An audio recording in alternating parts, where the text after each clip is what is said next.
welcome to the Center for Women and Families. I'm Elizabeth Martin, President and CEO here at the Center. Thank you to our dedicated advocates, concerned community members, elected officials, and leaders for joining us this morning as we address a critical issue that affects the lives of youth in Kentucky, child marriage. When the Center was approached in late August with the request to host this press conference, we were truly honored to accept. This gathering aims to draw much needed attention to legislation that was enacted in 2018, now known as Kentucky Revised Statute 402.205. This legislation aligns with the Center's mission and values.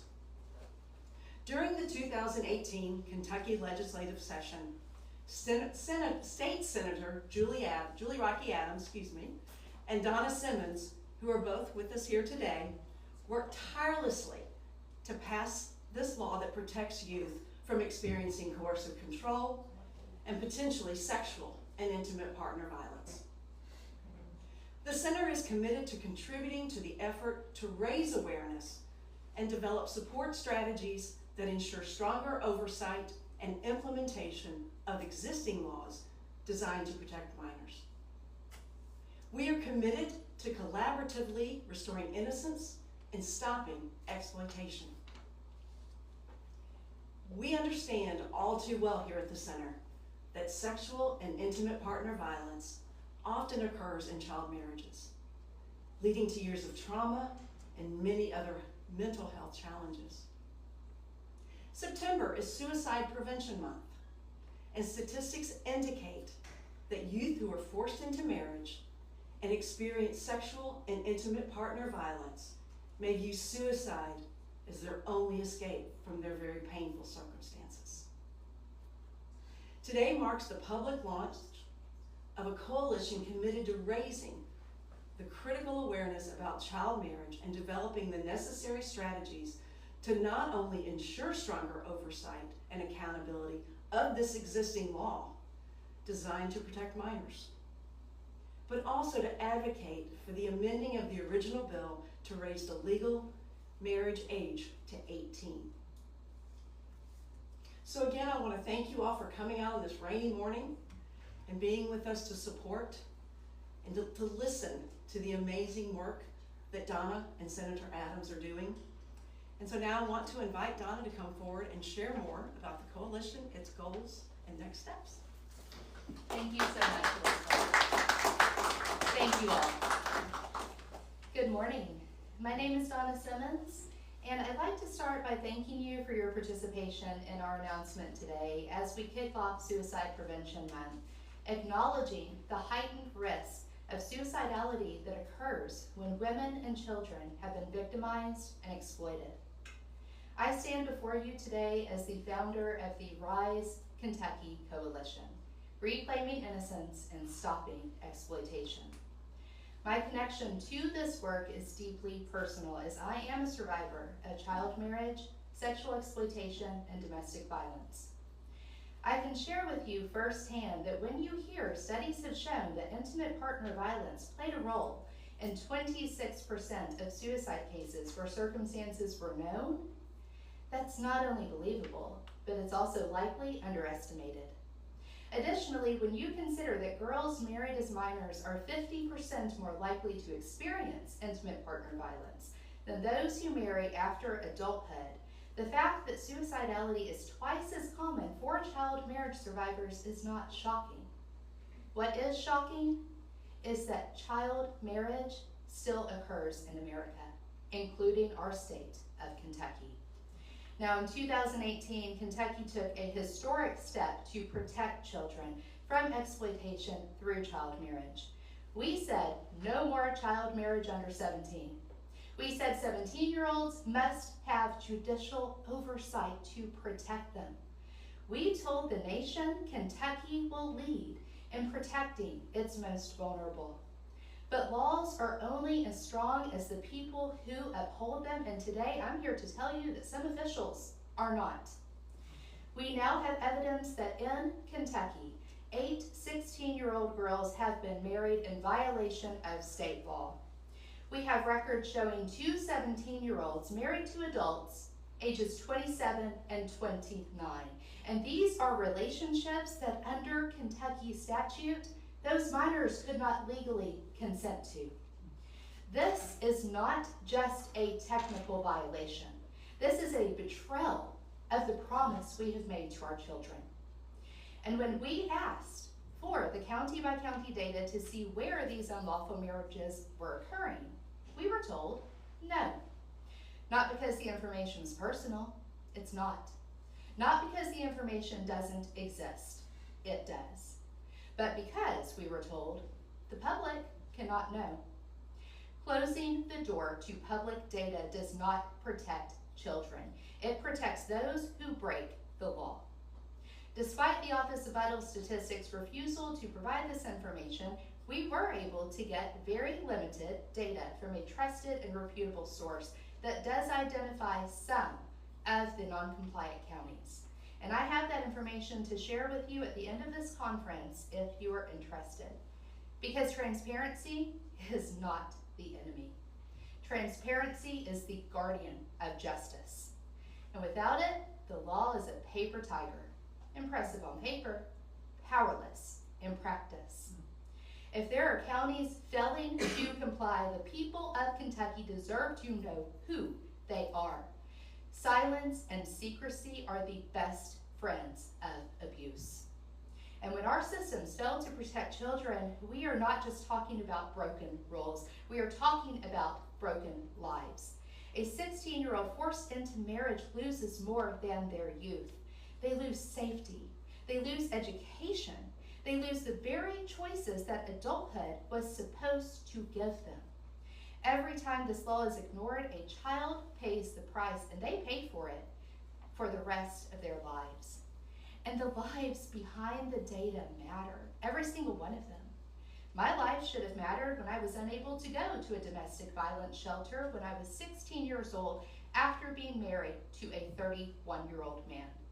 My life should have mattered when I was forced to drop out of high school, when I was exploited with nowhere to turn, when my perpetrator was given custody of my daughter, and when I was ordered to pay him child support.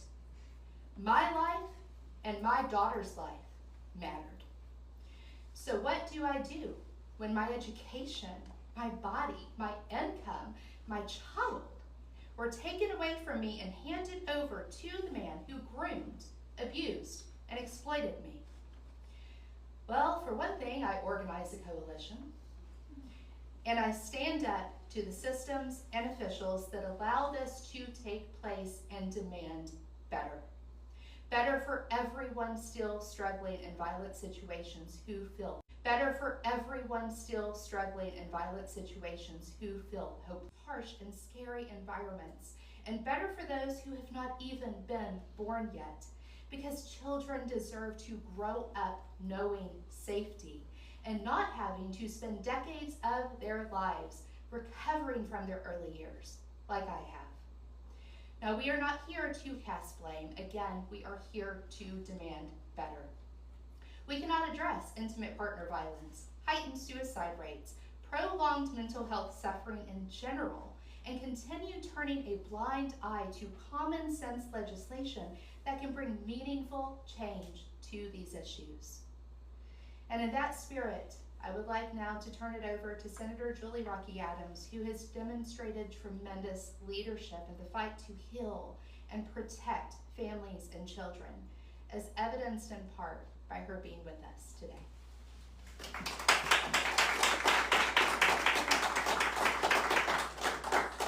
Thank you. Good morning. And thank you, Donna, for your courage and your leadership. You remind us that behind every statistic is a life, a family, and a future.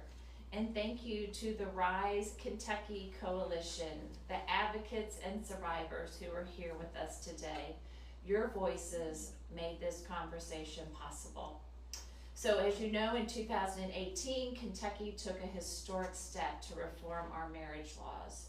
Republicans and Democrats stood together to say no more marriage under 17.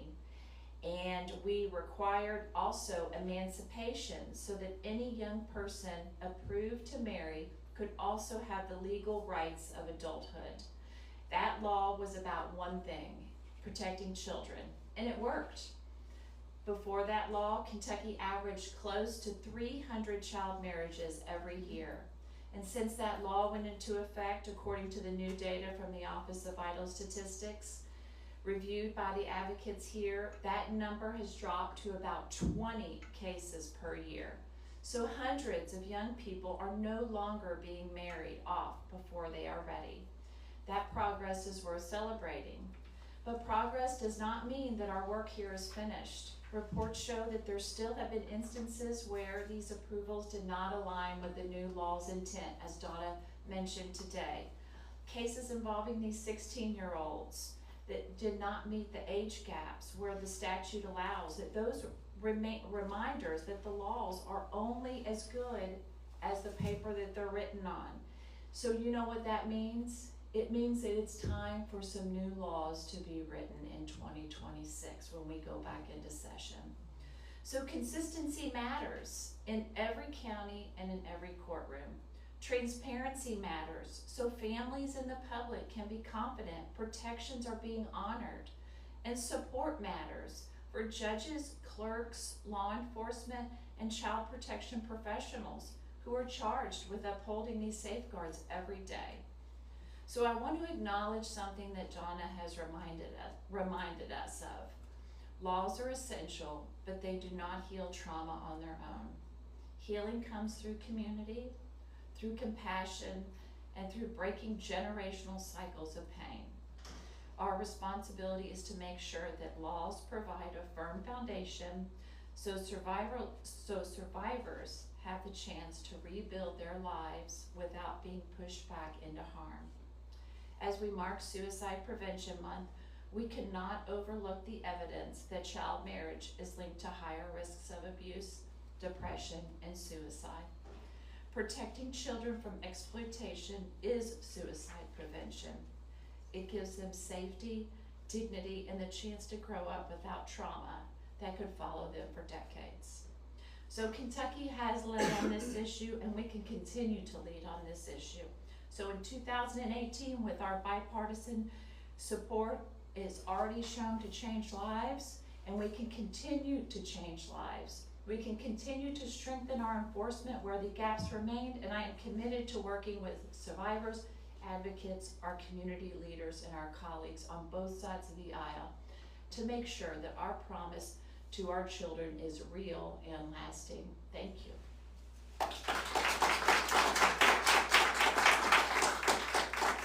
Thank you so much, Senator Adams. You continue to inspire me, and it's an honor to be in this work with you. So as you can see from today's discussion, we are in need of support from across Kentucky to say we will no longer turn a blind eye to children paying the price for bad, and in this case, downright illegal decisions that adults make. I call on Governor Beshear to honor the leadership he showed as Attorney General in 2018 and demand accountability from the officials in violation. I call on every county clerk and judge to follow the law they swore to uphold. And I call on the Office of Vital Statistics to release the full county level data so the public can see the truth. And so law violating officials can be held accountable.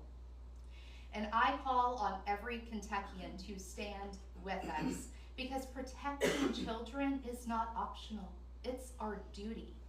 And if you feel moved by today's announcement, that is your sign to join us. Visit risecoalition.co to get involved in our efforts. Because remember, when officials violate the law and state offices shield them instead of protecting kids, the system itself becomes a crime scene. Yep. Thank you for your time today.